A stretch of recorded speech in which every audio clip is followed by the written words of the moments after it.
La destruction créatrice est dans toutes les bouches aujourd'hui. Nous vivons cette phase de tangage socio-économique où le neuf bouscule l'ancien. Cette vision économique fédère. Elle a quelque chose d'évident au premier abord et elle séduit par son apolitisme apparent, ni marxiste, ni keynésienne, ni néoclassique.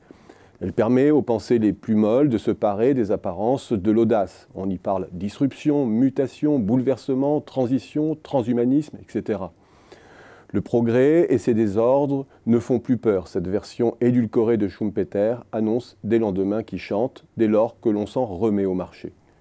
Et l'on aboutit finalement à une cristallisation du débat entre d'un côté les pessimistes, les grincheux de la modernité, les déclinistes de tout poil, les rabat-joie de la stagnation séculaire, et de l'autre, les imbéciles heureux et les laissez-fairistes du progrès technologique.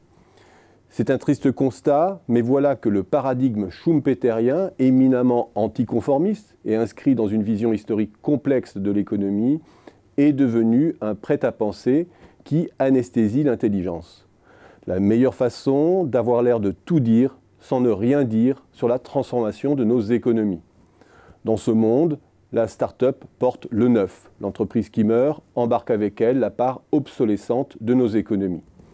Et ce jeu de remplacement est le cœur de réacteur des gains de productivité et de la croissance. La politique productive est tout entière rivée sur la Startup Nation. Le marché est l'arme de la sélection. Investir dans l'éducation, soutenir la R&D, instiller la flexi-sécurité sont l'alpha et l'oméga de la régénérescence et de la mobilité sociale. Les concepts valises s'empilent les uns aux autres et il est à craindre que cet angélisme simplificateur ne soit l'ossature intellectuelle des cerveaux de la Macronie. Le problème, c'est que tout cela ressemble à du Schumpeter, mais n'est pas du Schumpeter. Tout cela est l'aboutissement d'une pensée réduite, simplifiée à l'excès par sa formalisation mathématique et par sa vulgate. Tout cela confère une régularité horlogère au processus d'innovation qui dénature la représentation initiale. Schumpeter s'intéresse à l'irrégularité de nos économies. Il souligne l'imbrication complexe de plusieurs cycles et le fait que la puissance et la durée du plus long, celui porté par l'irruption de grappes technologiques, varient en fonction de la nature même des innovations. Sa pensée véhicule aussi un pessimisme et une contradiction à long terme qu'esquive la vision mécanisme de la régénérescence permanente. Pour Schumpeter, la trajectoire de long terme du capitalisme est problématique. L'évolution longue du capitalisme est traversée, comme pour Marx, par un problème de concentration de la rente et du capital. Ce biais de distribution génère un climat d'hostilité.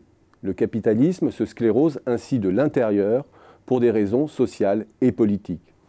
Dans sa vision, le développement de l'appareil éducatif n'est pas la solution, puisqu'il génère une surproduction d'intellectuels de plus en plus déconsidérés socialement, qui alimente un discours contre l'argent et l'esprit d'entreprise. Il alimente aussi un processus de redistribution de plus en plus lourd, qui inhibe le processus d'accumulation. Et dans ce contexte, la libre concurrence est le moins mauvais compromis sans être la solution. La vulgate de la destruction créatrice est dangereuse car elle laisse supposer que l'on peut se dispenser d'une politique industrielle. Nul besoin de s'intéresser et d'agir sur les activités, de protéger, de booster, d'agir en architecte du territoire. Pour les néo-BA de Schumpeter, il suffit de créer les conditions générales favorables sans jamais avoir à penser notre spécialisation.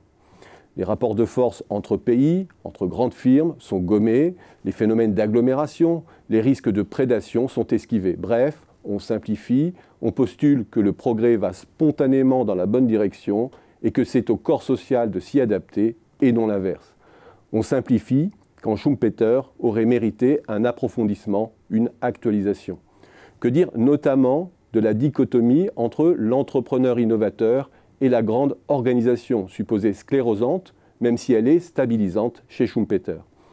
On sent bien que le jeu d'acteurs s'est complexifié avec la financiarisation de nos économies.